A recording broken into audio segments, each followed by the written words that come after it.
Here are 7 tips that will hopefully gain you over 1000 MMR. Most people, you're stuck in like 1k or 2k MMR, the trench, and you have a lot more potential. You can get to 3k, maybe even 4k, and this is what's going to activate your real potential, and you won't have your teammates holding you back any longer. Number 1 is the Truesight bug. People might call this bug abuse, and it'll probably get patched really soon once this video goes around, so you better abuse it now before the patch comes out.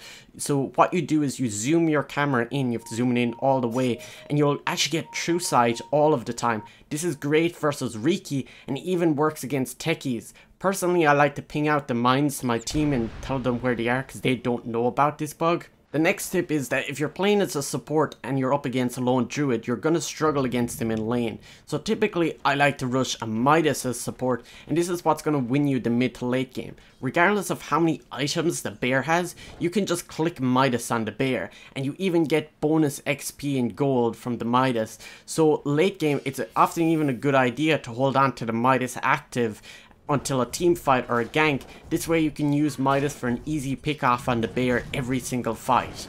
So tip number 3, spam an overpowered hero. And often people ask what's the best hero right now to spam, and I would personally say Witch Doctor, because of the new build with his Death Ward. Most people don't keep up with the patch notes and heroes change quite quickly, but the recent change with Witch Doctor is that his ultimate now works with attack modifiers.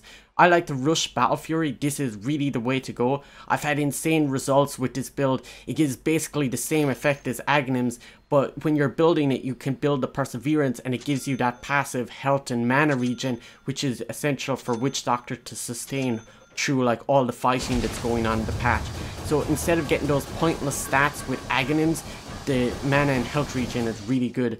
You will see one of the matches I had recently, I got a Midas, and that's because there was a lone druid on the enemy team. It was a pretty easy match, and like it really accelerated my farm in order to get that Battle Fury too. Number 4 is Snapfire's Aghanims can actually toss towers. You can gobble them in, throw them at the enemy. This is the perfect counter to Witch Doctor, because when he's standing still using his Death Ward, you can just put the tower and throw it down beside him, and he starts taking loads of damage. It might even kill him at some point. But if you are the Witch Doctor player and you're having trouble against an Aghanim Snapfire, you probably want to tell your teammates to pick up a support faces Void in the picking stage. This way he can save his chrono and freeze the tower so that you don't take damage during your Death Ward. Number 5, we all know that eating bigger trees with tangos gives more health. But Dota is like a chess game. You need to be one step ahead of your opponent at all times. So if you start out at the start of the game with Quelling Blade, make sure you run straight to your lane, ignore the runes, you don't need them, and cut down all the bigger trees near the enemy side of the lane. This way they will have a harder time trying to find a good large tree just so that they can eat and get their belly full. Number 6 is Sniper's cast range. This doesn't read in Sniper's passive, but as part of his take aim, he actually gets more cast range the higher off the ground he is. So if you throw Sniper up on the cliff with Snapfire's Gobble, this is a really good way of him getting a better vantage point, and it almost gives him a global cast range on Assassinate. You can even use your Sharpnel to farm camps like really far away, and this is going to massively increase your GPM. This is what like pretty much everyone struggles with at like the mid to lower brackets.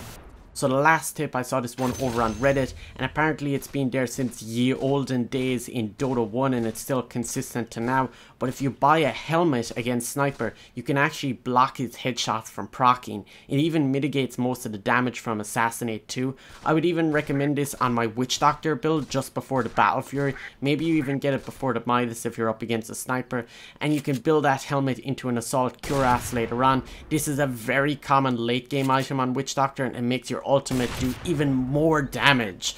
And don't forget to zoom in the camera if the Sniper ends up picking up a Shadow Blade.